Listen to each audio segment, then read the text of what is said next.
నమస్తే అండి. పవన్ కళ్యాణ్ గారు ఒక ప్లాన్ ప్రకారంగా ఒక వల విసిరారు. ఆ వల ఉచ్చులో జగన్మోహన్ రెడ్డి పడ్డారు. తను రెచ్చగొడతాడు, ఆవేశపూరితంగా రేకెత్తించేలా మాట్లాడతాడు. అవతల వ్యక్తి తప్పుగా మాట్లాడేలాగా తన ఉపన్యాసాలకు ఆ విధంగా ఉంటాయి. అయితే రేకెత్తించి కసెక్కినటువంటి జగన్మోహన్ రెడ్డి దానిపైన ఏవైనా స్టేట్మెంట్స్ ఇస్తారు. స్పందిస్తే పవన్ కళ్యాణ్ని అభిమానించేదాన్ని, పవన్ కళ్యాణ్ తిట్టడాన్ని సమర్థించేవారు ఒక వర్గం తన అభిమానులు ఉంటారు.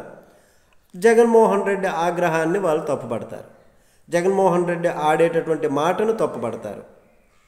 అయితే పవన్ కళ్యాణ్ నా కొడకల్లారా, పోరంబోకు ఎదవల్లారా, చెప్పు తీసి కొడతాను రండిరా చూసుకుందాం అని ఆయన ఊగిపోతూ ఈ విధమైనటువంటి మాటలు మాట్లాడినా దాన్ని సమర్థించి ఒక వర్గం ఉంటారు, తన అభిమానులు ఉంటారు, సమర్థిస్తారు.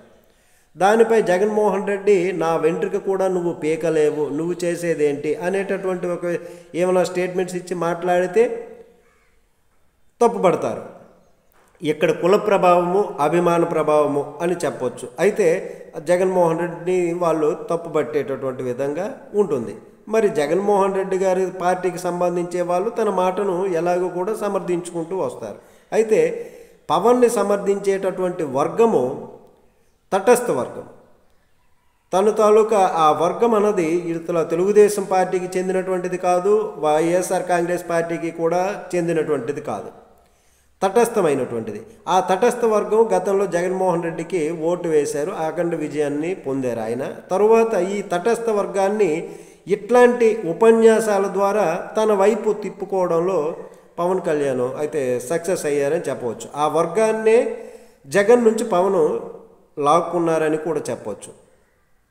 జగన్ అధికారంలో నుంచి దిగిపోవటానికి ఈ తటస్థ వర్గమే ప్రధాన కారణమని కూడా చెప్పవచ్చు. అయితే ఈ రెండు ప్రధాన కులాలు, ఈ వర్గాలని కావచ్చు, రెండు ప్రధాన కులాలు కాకుండా ఉండేటటువంటి వారు ఈ తటస్థులు. ఈ తటస్థులను పవన్ కళ్యాణ్ గారు